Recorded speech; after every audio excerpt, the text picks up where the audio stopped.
Mr. First Selectman. As a former mayor, I know understand how well your towns run, and I got to regulate him at Consumer Protection.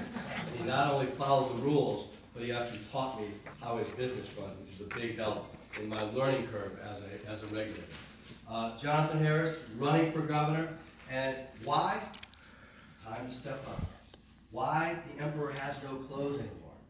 We have real challenges in this state. I'm going to give 2 examples. Got a call now a couple of months ago from a family that I know, aging, trying to figure out what to do with their long-term care services, how they can live independently.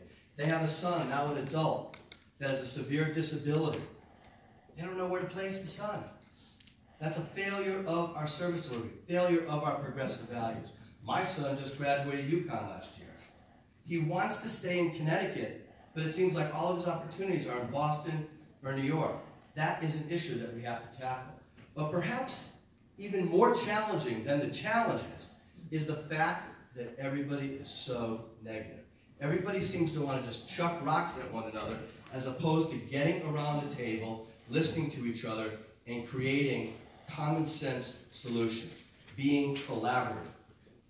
That's what we have to do. And I'll tell you, I've always been the progressive problem solver. I am the proven progressive problem solver in this race. Whether it was as mayor of West Hartford, as attorney for the House Democrats, one of my former clients, Representative Sowers right here, as a state senator, as deputy treasurer, as commissioner of consumer protection, or in my 20 years or so of practicing law, representing businesses and working families. I also have an economic development and real estate business. Actually, interestingly enough, I was regulated by Consumer Protection, and then I became the regulator. I've literally been on both sides of the desk. I've been able to get results. And while we have a lot of talented candidates, we need someone to get to the governor's seat. We have to maintain that seat to get there ready on day one to do the job.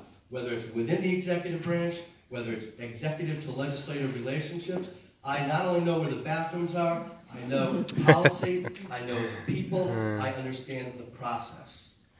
Let me give you an idea of a change in approach, I think, in our problem solving.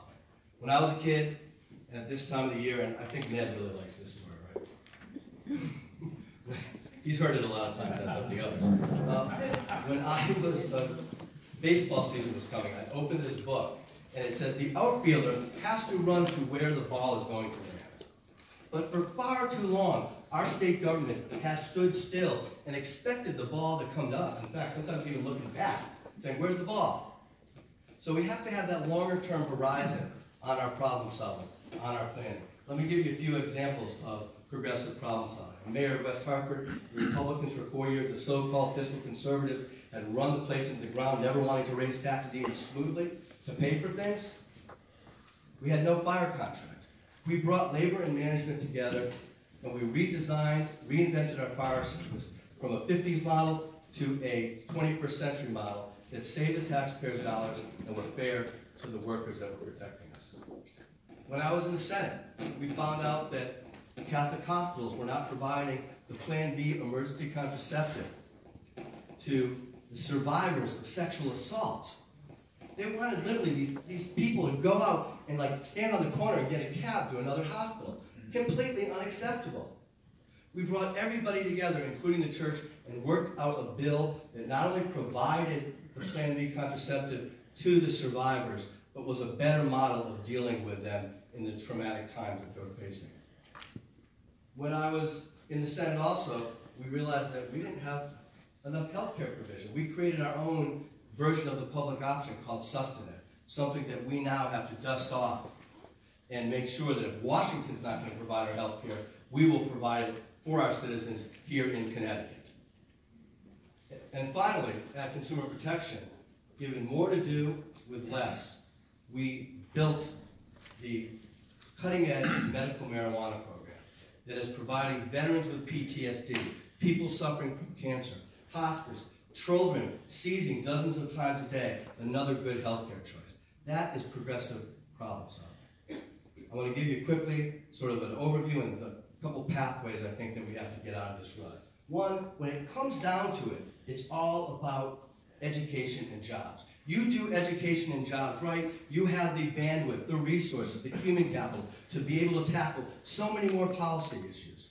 Whether it's pay equity, paid family leave, the environment, you have the ability to do that. That's where the focus has to be.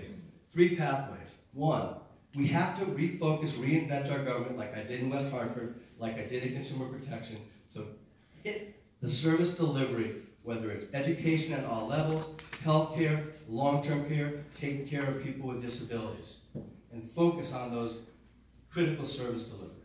Also, in that time, reinventing the relationship between the state government and the local governments. Second path, we need to change our economic development strategy from one that has for too long been top-down, favoring bigger corporations, big tax rates, big money, to one that is more bottom-up, organic. One that doesn't focus on the top 1%, but focuses on the entrepreneurs, the small and mid-sized businesses. That's what we did to build West Hartford Center, take 2 boarded-up polluted car dealerships in West Hartford and transform them into Blueback Square. It created not just the economic bandwidth and a better tax base, it also created a vibrant neighborhood where young people want to live, a job pool for the future, and created more transportation, improved transportation infrastructure. The final pathway, we need to better focus our educational curriculum, pre-K through grad school, on training our students in the skills, the education they need for the jobs of today and tomorrow, and creating much more distinct pipelines from our schools to the jobs of today and tomorrow. If we do that, and if we work hard, and like we saw last night in Stratford, where a state rep seat that had not been in Democratic hands for 4 decades or so went Democrat because of the energy of people like you in this room, we can win. I was executive director of the state party in 2012, 2013, 2014, when we focused on small towns, when we built up the votes, when in 2014 most states were going red, we stayed blue. We can do this together, we can get this done, and I hope you join me to get it happening, make it happen.